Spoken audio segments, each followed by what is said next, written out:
Price allot. மறைக்கப்பட்ட பொக்கிஷம் என்ற உவமை இயேசு ஏன் சொன்னார்? மத்தேயு 13:44.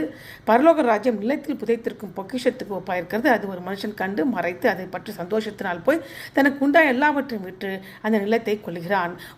அந்த காலத்தில் ஒரு இராணுவம் நெருங்கும் போது மக்கள் விலை உயர்ந்த பொருட்கள் வயல்களில் மறைத்து வைப்பது பொதுவாகவே இருந்தது. வீட்டில் உரிமையான படையெடுப்பிலிருந்து தப்பவில்லை, மறித்துவிட்டால் என்றால் புதையல் மறைக்கப்பட்டு உரிமை கோரப்படாமல் இருக்கும். மறைக்கப்பட்ட புதையல் யாருக்கும் தெரியாமல் நிலம் பரமுறை பலரால் கைமாறக்கூடும், வாங்கக்கூடும். ஆகவே பரலோக ராஜ்யம் அதன் மறைக்கப்பட்ட தன்மையின் காரணமாக கவனிக்கப்படாமல் கிடக்கும் ஒரு பொக்கிஷத்தை போன்றது என்று இந்த உவமை விளக்குகிறது. ஆனால் அந்த மனுஷன் அந்த புதையலை தேடி போகவில்லை, எதேச்சையாக கண்டுபிடிக்கிறான், அதோட மதிப்பை அங்கீகரிக்கிறான்.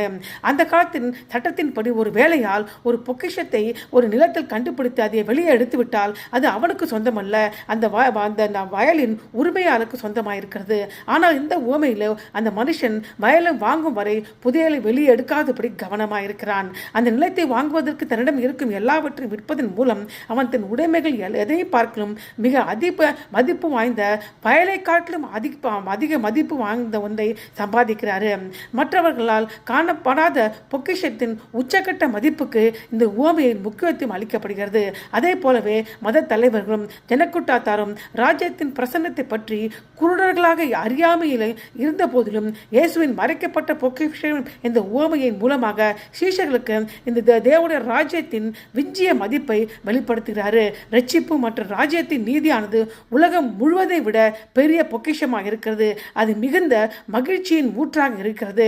துரதிருஷ்டவசமாக இந்த மதிப்புமிக்க புதையலின் பார்வையை இழப்பதும் அதனுடன் ஏற்படுகின்ற மகிழ்ச்சியை இழப்பதும் எளிதாக இருக்கிறது.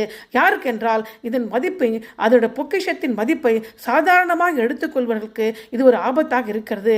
ஆகவே நாம் ராஜ்யம் என்றால் என்ன, அது ஏன் எல்லாவற்றையும் விட மதிப்பு உள்ளது என்பதையும் தேவனுடைய வார்த்தை வாசிப்பதன் மூலம், கீழ்ப்படுவதன் மூலம், தேவன் நம் வாழ்க்கையில் என்ன செய்திருக்கிறார் என்பதை பிரதிபலிப்பதன் மூலம் அடிக்கடி நினைவு கூறுவோமாக. ஆமென்.